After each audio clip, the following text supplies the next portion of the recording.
Hello everyone, welcome to my YouTube channel. आज हम देखने वाले हैं माइक्रोस्पोरोजेनेसिस टॉपिक को। माइक्रोस्पोरोजेनेसिस, मेगास्पोरोजेनेसिस ये बहुत ही मेजर टॉपिक है। आपके जो बोर्ड एग्जामिनेशन है उसमें अक्सर पूछे जाने वाले सवालों में से एक है। आपके सबसे ज़्यादा पूछा जाने वाला क्वेश्चन जो था वो हमारे टाइम पे माइक्रोस्पोरोजेनेसिस, मेगास्पोरोजेनेसिस 3 नंबर 5 नंबर में पूछा जाता था। और दूसरा हमारा था मेल रिप्रोडक्टिव पार्ट और फीमेल रिप्रोडक्टिव पार्ट, ठीक है। और एक पूछा जाता था डबल फर्टिलाइजेशन। तो ये कुछ इंपॉर्टेंट क्वेश्चन की सीरीज हमने शुरू की है। ये पहला मतलब हमारा है वीडियो जिसमें हम स्टार्ट कर रहे हैं माइक्रोस्पोरोजेनेसिस से। तो इस सीरीज में हम सबसे पहले स्टार्ट कर रहे हैं माइक्रोस्पोरोजेनेसिस को, जो कि क्लास 12 का दूसरा chapter sexual reproduction in angiosperm का टॉपिक है। इस वीडियो में हम देखेंगे कि माइक्रोस्पोरोजेनेसिस में कौन कौन सी हेडिंग्स, कौन कौन से डायग्राम और कैसे प्रेजेंटेशन आपको देनी है बोर्ड कॉपी में, ठीक है। आपके अपने एग्जामिनेशन में, टेस्ट कॉपी में, जो भी आपका हो उसमें कैसे आप प्रेजेंट करोगे इसे, जिससे आपको 5 में 5 और 3 में 3 नंबर मिल सके, ठीक है। कैसे आपको डायग्राम बनाने हैं, ठीक है। और जो भी मैं आपको बताऊंगी लिखना, उसको मैं ये भी बताऊंगी कि इसमें आपको कह क्या रहा है, कैसे, मतलब आपको ये भी समझाऊंगी कि ये प्रोसेस होती क्या है, ठीक है। तो आइए स्टार्ट करते हैं। What is microsporogenesis. सबसे पहली हेडिंग हमारी ये होगी। तो इसमें हम लिखेंगे microsporogenesis is the process of formation of microspore inside a microsporangium. Microsporangium के अंदर माइक्रोस्पोर बनने की प्रोसेस को माइक्रोस्पोरोजेनेसिस कहा जाता है, जो कि बाय मियोटिक डिवीजन यानी कि रिडक्शनल डिवीजन जिसे कहते हैं उससे होती है। The formation of a pollen grain from the microspore is termed as microgametogenesis. Microspore से पॉलन ग्रेन बनने की प्रोसेस को माइक्रोगेमेटोजेनेसिस कहा जाता है। तो ये हमारी पहली हेडिंग हो गई। दूसरी हेडिंग डालेंगे स्ट्रक्चर ऑफ मेल गेमेटोफाइट। इसमें लिखेंगे androecium is a male sex organ in a angiosperm.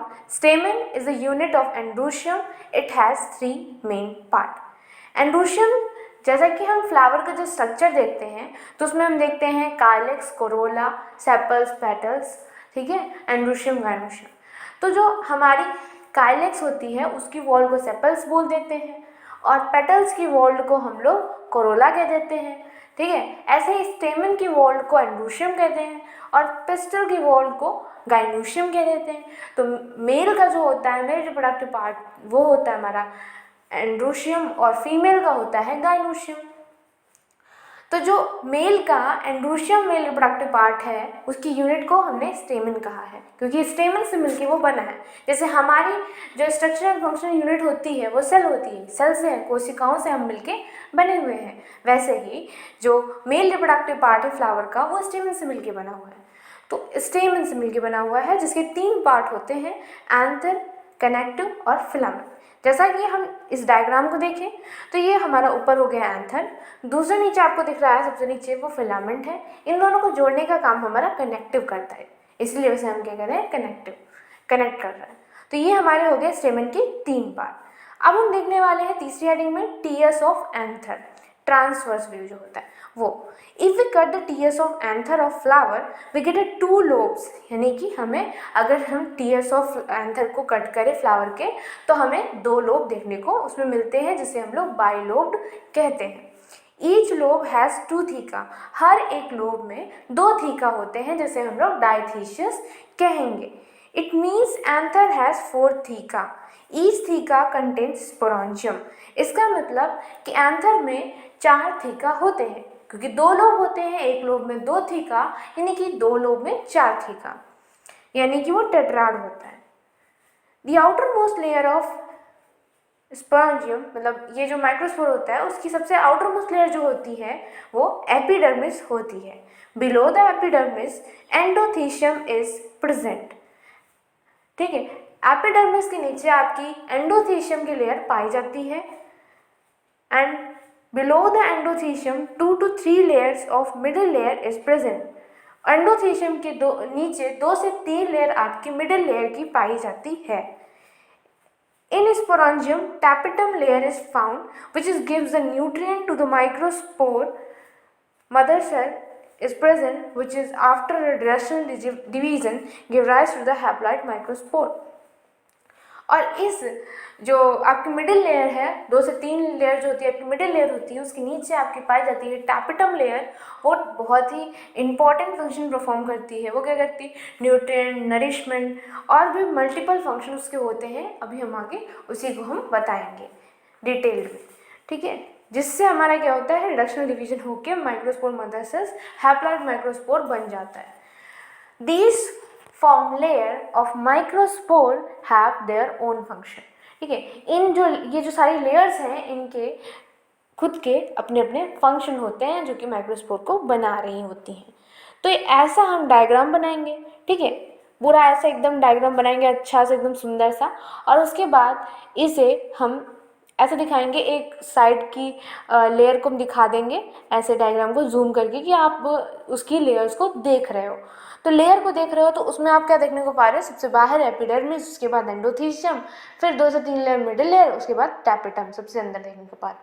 तो इनके अपने अपने फंक्शंस देखते हैं, इनकी क्या क्या फंक्शंस होते हैं, जो भी हमने अपने पहली लाइन में देखा कि इनके अपने अपने फंक्शंस होते हैं जो माइक्रोस्पोर को बना रहे हैं। तो क्या क्या फंक्शंस होते हैं। Epidermis, it is the outermost layer of microspore, it is protective in nature। तो अभी तक जितनी भी हमने हेडिंग डाली वो मिड में डाल लेते हैं, लेकिन ये जो epidermis, endothecium, middle layer, tapetum, ये साइड हेडिंग होगी, ठीक है। सब हेडिंग है ना, हेडिंग के अंदर हेडिंग है, इसलिए सब हेडिंग साइड में डालेंगे। तो एपिडर्मिस में हम क्या लिखेंगे कि आउटर मोस्ट लेयर है माइक्रोस्पोर की, इसका नेचर है प्रोटेक्टिव। ये क्या करती है, प्रोटेक्शन का काम करती है। नेक्स्ट लेयर हमारी आती है एंडोथीशियम।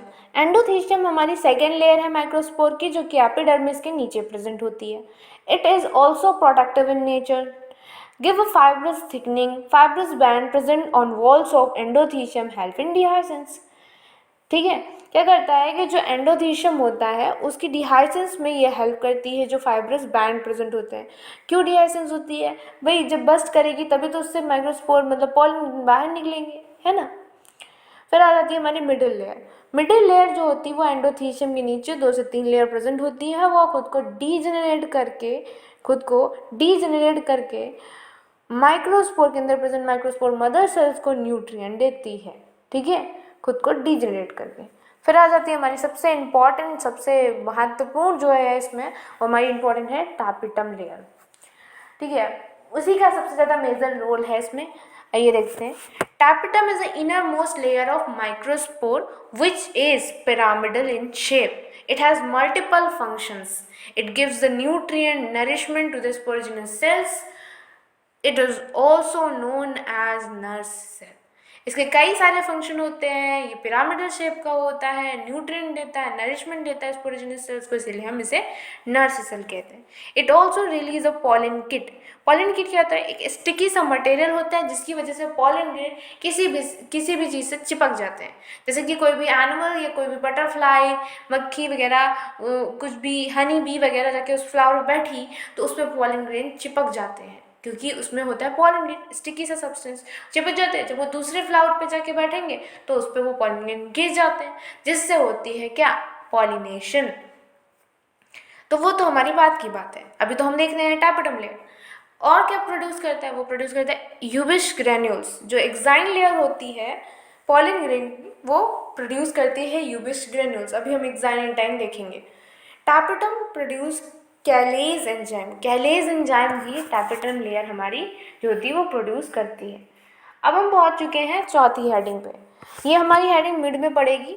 इसमें लिखेंगे structure of microspore.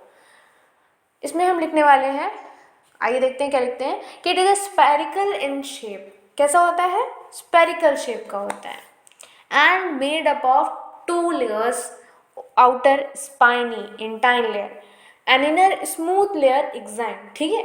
Spherical shape का होता है जिसमें 2 लेयर होती हैं। बाहर वाली स्पाइनी सी लेयर की न्यूक्ली सी लेयर को हम क्या कहते हैं, इंटाइन। बाहर वाली को, अंदर वाली जो स्मूथ सी चिकनी सी होती है उसको कहते हैं एक्साइन।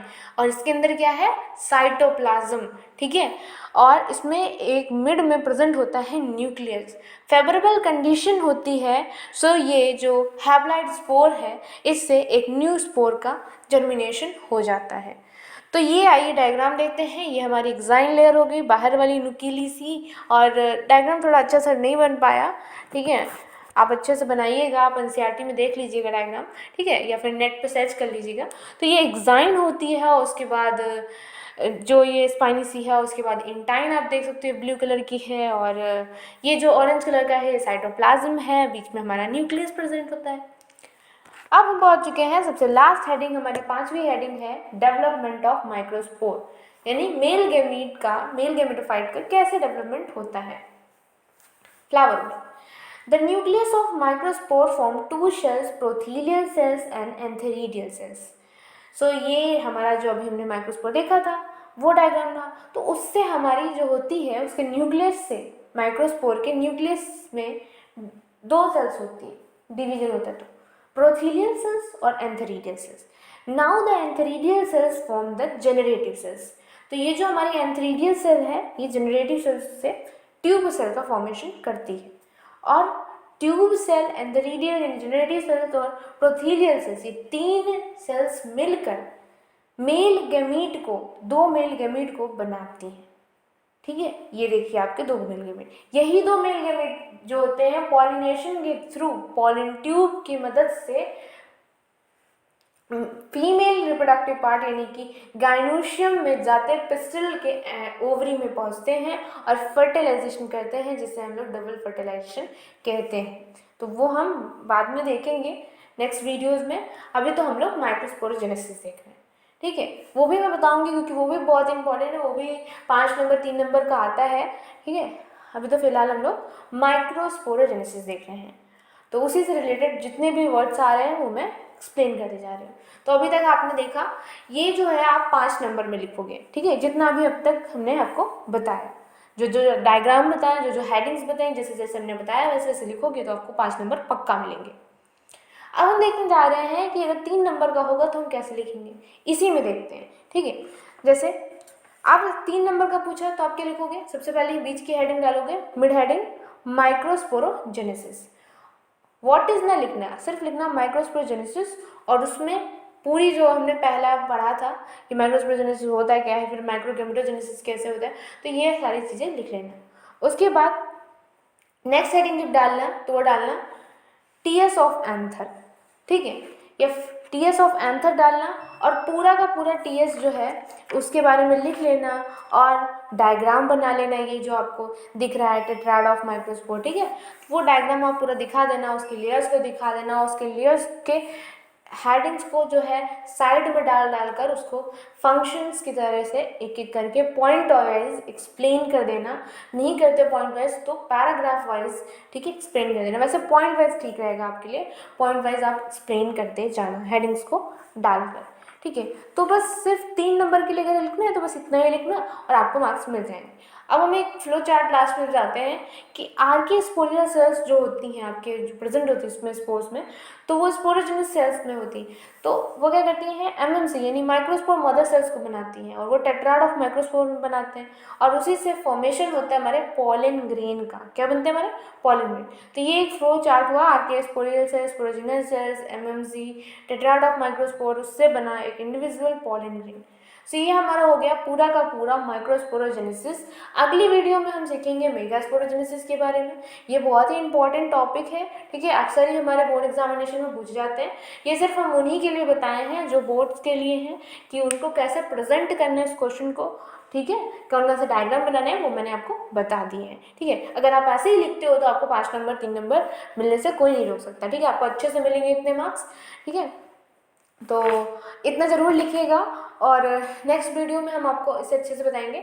सो मिलते हैं नेक्स्ट वीडियो में, ठीक है। और प्लीज़ वीडियो को लाइक ज़रूर करिएगा, चैनल को सब्सक्राइब जरूर करिएगा, और वीडियो को ज़्यादा से ज़्यादा शेयर करिएगा, ठीक है। Thank you for watching. अगर वीडियो आपको अच्छी लगी हो और मतलब मेरा कंटेंट अच्छा लगा हो तो कमेंट करके ज़रूर बताइएगा, ठीक है। Bye bye.